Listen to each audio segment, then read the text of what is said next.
ಬಳಪ ಹಿಡಿದ ಭಗವಂತ ಇರುತ್ತಾನೆ ನಮ ಸುತ್ತ ಅವತಾರ ನಾನಾ ರೂಪವೋ ನಮ್ಮೆಲ್ಲ ಹಣೆ ಬರಹ ತಿದ್ದಿ ಬರೆಯಲು ಕತ್ತಲೆಯಿಂದ ಬಹಂತ ನಮ್ಮ ಕೈಯ ಹಿಡಿಯುತ್ತ ಕರೆದೊಯ್ದ ಬೆಳಕು ತೋರಲು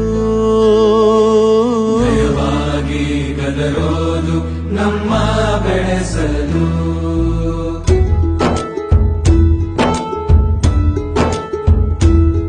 ಭಾಷೆ ಅಮೃತ ಕುಡಿಸೋ ತಾಯಾಗಿ ಭಾಷೆ ಅಮೃತ